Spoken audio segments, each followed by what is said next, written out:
Hello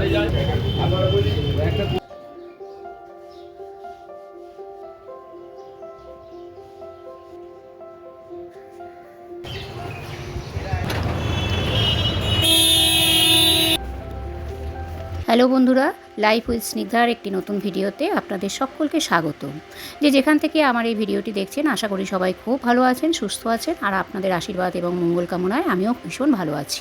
আজকে যে ভিডিওটি আপনাদের সাথে শেয়ার করছি সেটি দুদিন আগে চলে গেছিলাম আমাদেরই ফেসবুক ফ্যামিলির একজন সদস্য সুরজিৎ সরকারের বাড়িতে। এখানে তার বাবার সেই দিন কাজকর্ম ছিল। কাজকর্ম মানে কদিন আগেই তার বাবা গত হয়েছেন, তো সেই সুবাদেই তিনি একটি বাড়িতে অনুষ্ঠান করেছিলেন। তো আমাদের ফেসবুক ফ্যামিলির অনেক মেম্বার আমরা সেখানে গেছিলাম। তো যেহেতু এটা কোনো আনন্দ অনুষ্ঠান নয়, তবুও চেষ্টা করেছি খুব অল্পভাবে সংক্ষেপে কিছু স্মৃতিবদ্ধ করে রাখতে। তো সকাল সকাল উঠেই তো নিজের ঘরের কাজকর্ম তো সারতে হবে, আর সেদিন ছিল যেহেতু বৃহস্পতিবার, সেই জন্য ভীষণভাবে কাজকর্মেরও তাড়া ছিল। আর যেহেতু বাড়িতে পুজো আছে, লক্ষ্মীবার, তো একটু চাপটা বেশি রয়েছে, যাই জন্য সকাল থেকে উঠে একদম ঘড়ি ধরে মাপা গতিতে কাজ করেছি। সকালবেলা উঠেই আগে একটু ডাল বসিয়ে দিলাম, ডাল বসিয়ে তারপরে ঘরের বাসি কাজকর্ম মানে ঘর দুয়ার মুছামুছি এইসব কাজে লেগে পড়লাম। সকাল থেকে যতটা তাড়াতাড়ি কাজ সারতে পারবো ততটাই আবার ওদিকে তাড়াতাড়ি বেরোতে পারবো। যেহেতু এটি পরলৌকিক ক্রিয়াকর্ম অনুষ্ঠান, তো সেহেতু দুপুরবেলার দিকেই এগুলো হয়ে থাকে বেশিরভাগ ক্ষেত্রে না, এগুলো আমাদের বাঙালি কালচারে দুপুরবেলার দিকেই হয়ে থাকে। তবুও দুপুরবেলা যেতেও একটা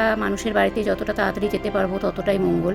কেন গিয়েই তো আর সেখানে সমস্ত কিছু খেতে বসা যায় না, সেখানে একটুখানি বসতে হয়, পাঁচজনের সাথে গল্প করতে হয়। তো সেই জন্য তাড়াতাড়ি করে সমস্ত মোছামুছি করার পরে, তবে বাসি কাজ সারার পরে তারপরে একটুখানি চা বানাই, কেননা বাসি ঘর ধরে চা বা অন্য কিছু করতে নিজেরও যেরকম কেমন যেন লাগে। তবে এই সুরজিৎদার একটু পরিচয় দিই। সুরজিৎদার সাথে খুব বেশি দিনের পরিচয় নয়, ফেসবুকে আসার পরপরই যেরকম সবার সাথে পরিচয় ঘটে সেরকম সুরজিৎদার সাথেও পরিচয় ঘটে, এবং যা একটু কথাবার্তা হয় তা ওই মোটামুটি মেসেজের মাধ্যমে বা ওই যে রিপ্লাই কমেন্টের মাধ্যমে এইভাবেই মোটামুটি চলছিল।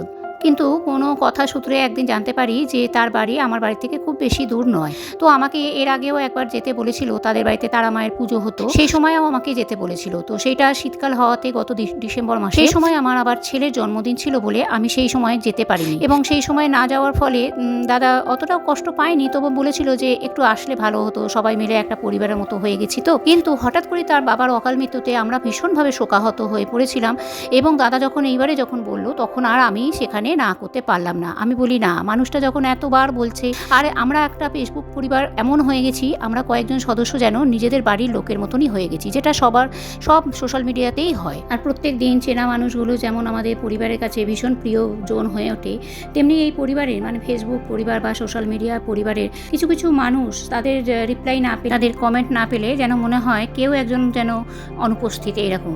তো এখন যেহেতু অতটাও অ্যাক্টিভ নয়, যেহেতু তার পরিবারের মানুষজনদের তাকে বেশি সময় দিতে হচ্ছে, তবুও আমরা মোটামুটি ফোনের মাধ্যমে খোঁজ খবর নেওয়ার চেষ্টা করি বা রাখি। যেহেতু বৃহস্পতিবার, সেই জন্য ফুল মালা তো আনতেই হবে, আর তার সাথে দাদার বাড়ি যাবো বলে একটু মিষ্টিও নিয়ে নিয়েছিলাম। এসে কাঁচা ধোয়া করে স্নান টান করে পুজোর কাজে লেগে পড়লাম।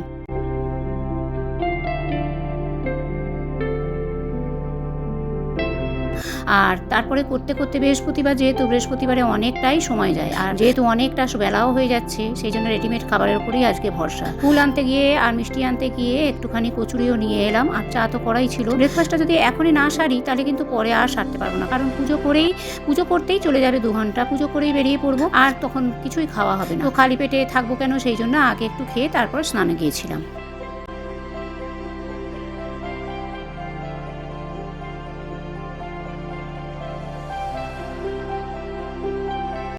সত্যি বলবো কি, এই গরমকাল পড়ছে যে আমার এই লুচি, পরোটা, কচুরি একদমই ভীষণভাবে অপছন্দ, কিন্তু কিছু করার নেই। এখন আবার বানাতে গেলে অনেকটাই টাইম চলে যাবে, সেই জন্য রেডিমেড খাবারের উপরই ভরসা করে আজকে দিনটা চালিয়ে দিলাম। আর এই সব তাড়াতাড়ি না করলে ওদিকে যত দেরি করব এদিকে তত ওদিকেও দেরি হবে। স্নানে যাবার আগে একটুখানি ডালটাকে সম্বর দিয়ে নিলাম। সকালবেলা ডালটা তো সেদ্ধ করেই রেখেছিলাম, এছাড়া সবই করা আছে, বাবার আর ছেলের মোটামুটি হয়েই যাবে। একটু ডালটা করে দিলে তাহলে একটুখানি আর একটু ভালো হয়, আর না হলে মোটামুটি সবই করা ছিল ফ্রিজে, তারা চালিয়ে নিতেই পারতো, তবুও একটুখানি ডালটা করে নিলাম। আর তারপরে তো পুজো মানে বৃহস্পতিবারে পুজো মানে তো বিশাল একটা ব্যাপার।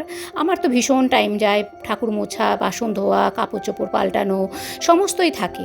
সব কিছু করে তারপরে পুজো, ফুল টুল মালা টালা দিয়ে ধূপ ধুনো জ্বালিয়ে সুন্দর করে পুজো করলাম, মনটা শান্তিতে ভরে গেল একদম। ওদিকে কর্তা খেয়েও অফিস চলে গেছে, আর তারপরে মোটামুটি বাজে ওই 12টা বেজে গেছে। এবার তারপর তো নিজেকে রেডি করার পালা, নিজেকে রেডি করতেও তো খানিকটা সময় লাগবে, আর শাড়ি টাড়ি গুছিয়ে পরে যেতেও অনেকটা সময় লাগবে। চলুন তাহলে পুজো টুজো তো হয়ে গেল, হয়ে যাবার পর এবার নিজে একটু রেডি হই।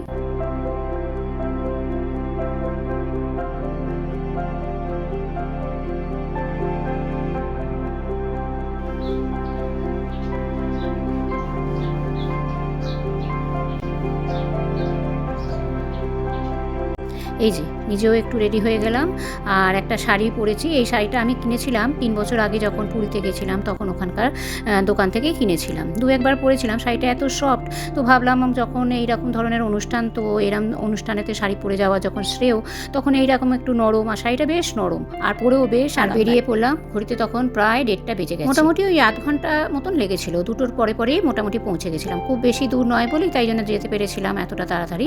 আর ওই টোটো অটো এইসব নিয়েই মোটামুটি চলে যাওয়া যায়। তো এত প্রচণ্ড রোদ্দুর রাস্তার মধ্যে, যে কি বলবো, ভীষণ রোদ্দুর। আর ছাতা নেওয়ার মতনও রোদ্দুর যে একবারে হয়েছে তাও নয়, রোদ্দুরটা ভালো লাগলেও একটু তো চিরচির করছে, কারণ ফাল্গুন মাস তো পড়েই গেছে।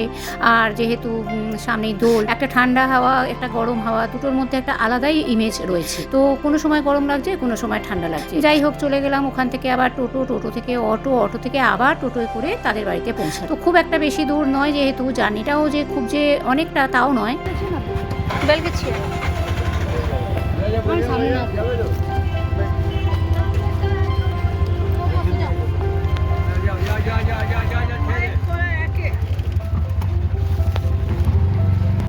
প্রথমে টোটো, তারপরে অটোর মধ্যে বসে পড়েছি, আর মাঝপথে মোটামুটি চলে এসেছি। ওই তারপরে আর একটা টোটো নিলেই হয়ে যাবে। তো দুপুরবেলা রোদ্রের মধ্যে যেতে তো ভীষণই কষ্ট তো একটু হচ্ছেই। আর শাড়ি টাড়ি পরে অতটা এখন অভ্যাস নেই, যেহেতু সালোয়ার কামিজ বেশি পরি বা চুড়িদার কুর্তি এইসবই বেশি পরি, যার ফলে একটুখানি তো শাড়ি পরে হাঁটতে চলতে একটু তো অসুবিধা হচ্ছে। চলে এসেছি বেলগেছিয়ার মোড়ে। এখান থেকে আবার একটা টোটো নিয়ে তারপরে চলে যাব তাদের বাড়ির কাছে। একদম বাড়ির সামনেই টোটোটা নামায়, কিন্তু নামালে কি হবে, ওই মেন রোড থেকে বাড়িটা বেশ অনেকটা দূরে। বেশ হাঁটছি তো হাঁটছি।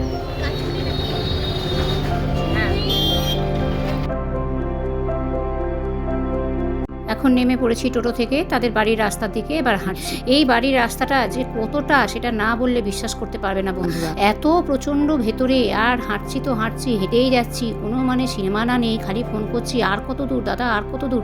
সেও বলছে আমি বাড়ি থেকে লোক পাঠাচ্ছি, তোমাকে গিয়ে নিয়ে আসছে। এবার চিনি না, প্রথমবার আসছি, হাঁটছি তো হাঁটছি, আর এই পথে আমি কোনোদিন আসিনি, এই প্রথম। আর এটা হলো আমাদের পচা খাল, শালকিয়ার পচা খাল, খুব বিখ্যাত। আর এখানে আগে ভীষণভাবে নোংরা জল টল এখনও পড়ে থাকে, কিন্তু এখন দোকানপাট ওর উপর দিয়ে এমন হয়ে গেছে, মানে কোনো জায়গা যেন পড়ে নেই।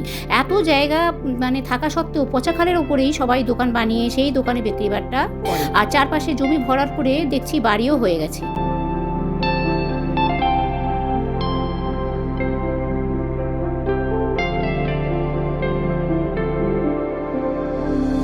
তো এই যে এই দাদাকে আর একটা বোনকে পাঠিয়েছিল, এই দাদাটাই বাড়ি চিনিয়ে নিয়ে যাচ্ছিল। বাড়িটা কিন্তু বেশ অনেকটা ভেতরে, আর আমি যদি একা থাকতাম আমি নিজেও চিনে যেতে পারতাম না।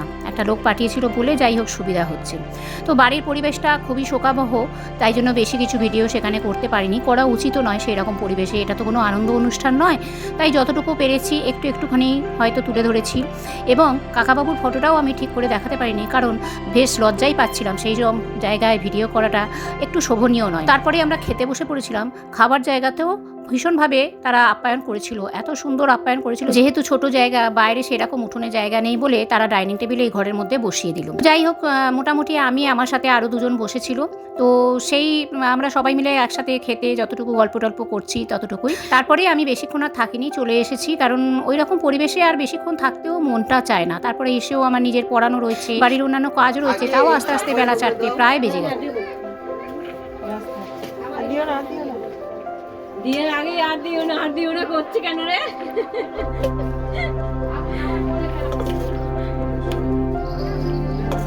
খাবারের মধ্যে করেছিল সাদা ভাত, শাক, মাছের মাথা দিয়ে ডাল, আলু ভাজা, তারপরে এঁচোড় চিংড়ি, আর মাছের একটা কালিয়া মতন করেছিল। যদিও আমি এঁচোড় তো খেয়েছি, কিন্তু চিংড়ি মাছ তো আমার অ্যালার্জি, যার জন্য শুধু আমি বলেছিলাম এঁচোড় আর আলু দিতে। তারপর তো টমেটো চাটনি, পাঁপড় ভাজা এসব তো আছেই, আর তারপরে পায়েসও করেছি, সাথে 2 রকম মিষ্টিও করেছি। তো খাওয়া দাওয়া করার পর আমরা বাড়ির উদ্দেশ্যে রওনা দিলাম। সাথে আমাদের রাজশ্রীদিও রয়েছে, তবে বেশি এখানে ভিডিও করতে পারিনি। আমি কিছু স্টিল ফটো দিয়ে দাদার এবং রাজশ্রীদির সঙ্গে আমার একটি ফটো দিয়ে আপনাদের সাথে পরিচয় করিয়ে দেবো শেষের দিকে।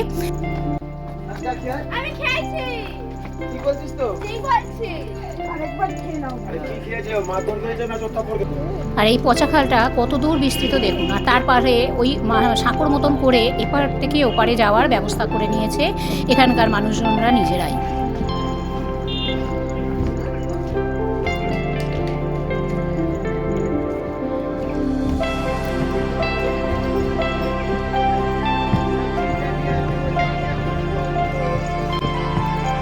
এইগুলো যদি ভেঙে যায়, তক্তাগুলো যদি ভেঙে যায় কি অবস্থা হবে গো। তবে রাজশ্রীদি তার গাড়ি করে অনেকটাই আমাকে পৌঁছে দিয়েছিল, তারপর ওখান থেকে একটা টোটো ধরে আমি আমাদের বাড়িতে চলে এলাম। তাহলে চলো ভিডিওটা আজকের মতন এখানেই শেষ করলাম। ভিডিওটা কেমন লাগলো অবশ্যই জানাবে, ভালো লাগলে একটা লাইক করে দেবে। খুব তাড়াতাড়ি ফিরে আসছি অন্য একটি ভিডিওতে। ততদিন সবাই খুব ভালো থেকো, সুস্থ থেকো আর পরিবারের সাথে অনেক অনেক এনজয় করো।